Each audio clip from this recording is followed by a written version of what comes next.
nosso famosíssimo bloco onRead, que é iniciado aqui quando a página carrega. Tá aqui, ó, tá? Bloco onRead. Eu criei aqui o evento de clique por botão, e o evento de clique chama a função adquirir plano, tá? A função adquirir plano é a mais simples que tem aqui, a gente só vai ver ela no final, tá? E ela chama a função start, né? Então assim que a onRead começa, a gente chama a função start. Por que que eu fiz uma função start?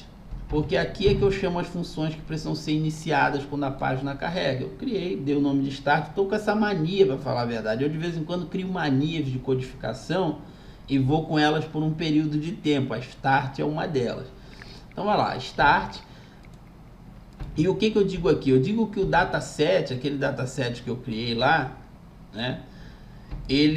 Quando ele estiver pronto, e somente quando ele estiver pronto, eu chamo a função iniciar cabeçalho e a função listar benefícios, tá? Primeiro vamos na iniciar cabeçalho.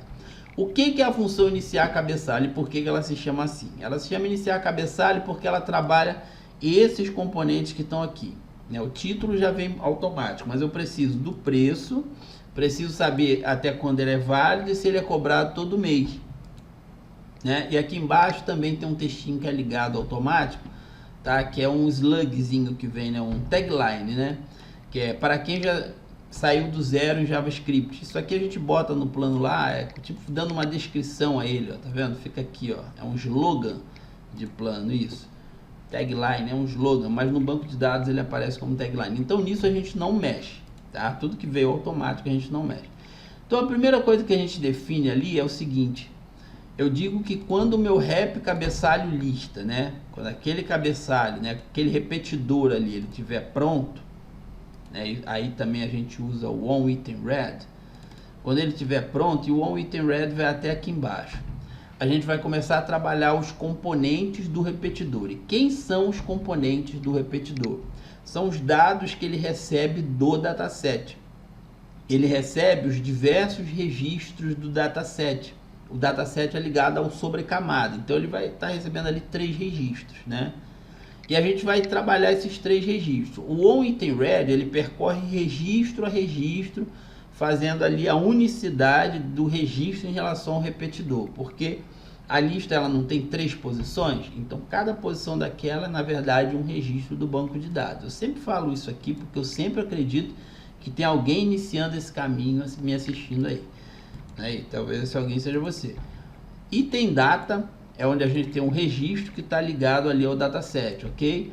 Então a gente entra em item data ponto plano ponto price para saber se ele é igual a 0, tá? Por que item data ponto plano ponto price bad draw, né? Para eu, né, não travar aqui com você. Porque no banco de dados sobre camadas, que é os registros que nós estamos trabalhando aqui em sobrecamada planos, a coluna que eu criei que referencia planos se chama plano. Aqui, plano. Então dentro dessa coluna eu tenho um registro de um plano inteirinho, beleza? Que aponta para o outro banco de dados. Então dentro do registro que eu tenho, né? Aí eu tenho mais uma camada de registro, que é a coluna plano, e eu quero price, mas price está lá no banco de dados de planos e preços. Você quer ver? Né? Porque a gente está usando referência, eu estou me referenciando a um registro daqui. E aqui os registros têm price, beleza? Que é do tipo texto.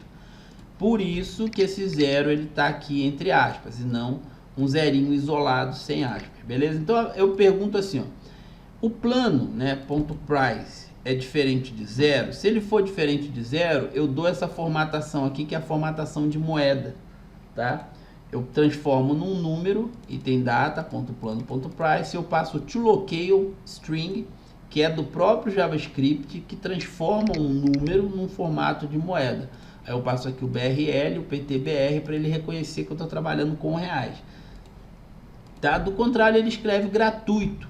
E por isso que a gente está vendo esse efeito aqui nesse texto, que se chama lá dentro do nosso código TXT preço. Então já matamos aqui, ó, verificando se é gratuito, passando formato de moeda. Beleza? Beleza. Já matamos uma camada ali do nosso cabeçalho. Segunda camada, analisando recorrência.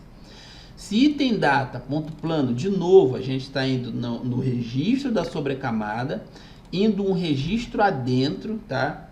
Que é a referência do plano, e verificando aquela coluna recurring que eu falei para você. Se ela for igual a true, né? O que eu faço? Eu primeiro quero saber o que eu vou escrever, porque eu tenho um texto ali, o texto de recorrência, que ele vai escrever ali para mim, ó. Então eu defini uma variável chamada período, deixei ela vazia. Aqui eu usei um switch case, tá? Se você não sabe o que é um switch case, você precisa ver o meu curso básico, que é onde eu falo sobre essas estruturas de controle de fluxo de código, e você vai sacar o que é um switch case aí, beleza? Então eu dou um switch aqui no item data.plano.period unit. Lembra que a gente viu lá mount, week, né? Mas todos eram mount, né? Que é mês. E eu verifico o seguinte: se ele for mês, a variável período recebe todo mês. Se não recebe, se for week, né? Recebe toda semana. Se for ano, recebe todo ano. Então eu defini qual a frase que eu vou usar. E depois eu passo a frase ali para aquele textozinho que está retraído e a gente expande ele. Show? A gente expande ele. Coisa tranquila de fazer. Então já matamos também a análise de recorrência. O que eu fiz? Eu peguei o campo, né, onde diz se ele é recorrente ou não, verifiquei se é igual a true. Se não for, eu já passo direto, mas se for, eu verifico a unidade do período, né, do plano. Se for mês, se for semana, se for ano, defino a frase, passo para o texto e expando ele. Show de bola. A mesma coisa a gente vai fazer nessa análise de validade. Eu verifico se ele é válido até o cancelamento, a mesma coisa. Tem data.plano.válido até cancelamento, diferente de true. Aqui no caso eu botei diferente de true, quer dizer, se ele for false, quer dizer, se ele tiver uma validade. Eu defino período e valor do período, né? São duas variáveis diferentes. Eu dou um switch de novo, deixa eu separar aqui para você ver. E se for mês, meses, né? Se for semana, semanas. E se for ano, anos, né? Porque todo plano do Wix, ele tem uma coisa de 2, ele nunca deixa ser 1, é no mínimo 2. Valor do período, tá? É o campo período amount, que é aquele 6, 3, né? Que a gente viu 6, né? Que é o número de meses que ele é válido, né? Então o valor do período, e o período eu já defini aqui no switch, né? E como é que eu vou escrever isso? Válido por, aí vai ficar número, 6, 4, 12 e o período, anos, semanas ou meses, por isso que ele escreve aqui. Então como é que eu escrevi isso? Lembra que eu falei que tem uma maneira de escrever string que facilita, né? Uma crase abrindo aqui, uma crase fechando. Escrevo normalmente, só que o que for variável eu coloco o cifrão e entre chaves. Matamos aqui, ó, a análise de validade. Então, praticamente não, concluímos nosso cabeçalho, né? E o item aqui, ele recebe a expansão. Você não sabe trabalhar com esse onItemRead, esse onItemRead é fundamental para você pegar aí como é que você vai destrinchar os repetidores item a item, tá? Se você tem dúvida, dá uma olhada aqui na documentação do Wix. Procura aqui a lista, né, que são os repetidores, MNOL, HI, lista, né, não sei nem se deve estar como repeater aqui, tá vendo? Eu que veio para português como lista, mas ainda ficou como repeater, né, que era repetidor. Aí dá uma olhada no onItemRead, tenta entender esse processo dele, esse método aqui é muito importante para a gente poder trabalhar itens do repetidor que a gente não liga automaticamente, né, no dataset. Então, fechamos a função iniciar cabeçalho, e a gente entra na listar benefícios.